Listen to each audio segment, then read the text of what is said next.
لا يزال الخير حيا لا يزال إن في الدنيا سلاما وظلال أخبر سورہ فاتحہ کے اندر فرمایا گیا ہے کہ مالک یوم الدین، یعنی اللہ رب العزت قیامت کے دن کا مالک ہے۔ آج ہم یہ جانیں گے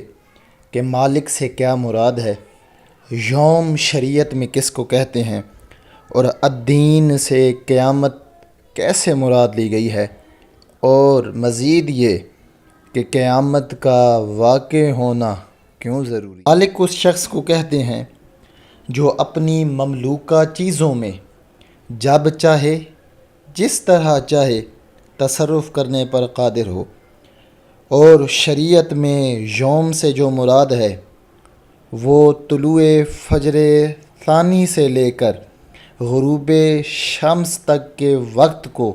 یوم کہتے ہیں۔ پھر دین کے بہت سے معنی ہیں۔ دین کا معنی عادت بھی ہے،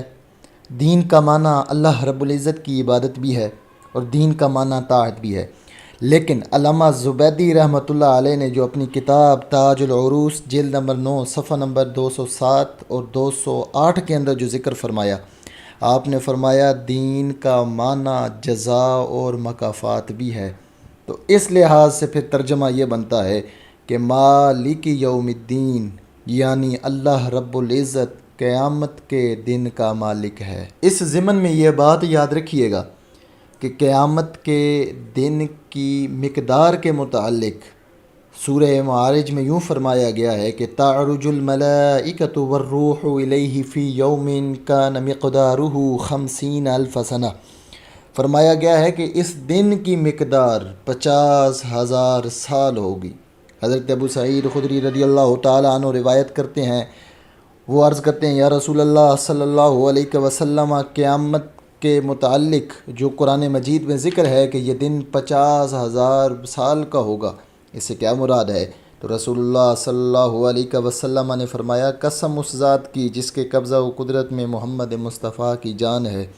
مومن پر اس دن میں تخفیف کی جائے گی،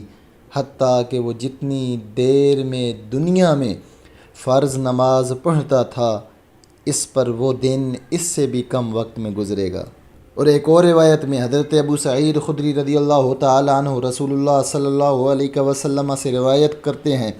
کہ کافر کے لیے قیامت کا دن 50,000 برس کا مقرر کیا جائے گا، کیونکہ اس نے دنیا میں نیک عمل نہیں کیے تھے۔ قیامت کا واقع ہونا ضروری اس لیے ہے کہ ہم دیکھتے ہیں کہ اس دنیا کے اندر بعض لوگ ظلم کرتے کرتے مر جاتے ہیں اور ان کو ان کے ظلم پر کوئی سزا نہیں ملتی، اور بعض لوگ ظلم سہتے سہتے مر جاتے ہیں اور ان کی مظلومیت پر کوئی جزا نہیں ملتی۔ اگر اس جہاں کے بعد کوئی اور جہاں نہ ہو، اگر اس عالم کے بعد کوئی اور عالم نہ ہو، تو ظالم سزا کے بغیر اور مظلوم جزا کے بغیر رہ جائے گا، اور یہ چیز اللہ رب العزت کی حکمت کے خلاف ہے۔ اس لیے یہ ضروری ہے کہ اس عالم کے بعد کوئی اور عالم ہو جس میں ظالم کو سزا دی جائے اور مظلوم کو جزا دی جائے، اور وہ قیامت کا دن ہے۔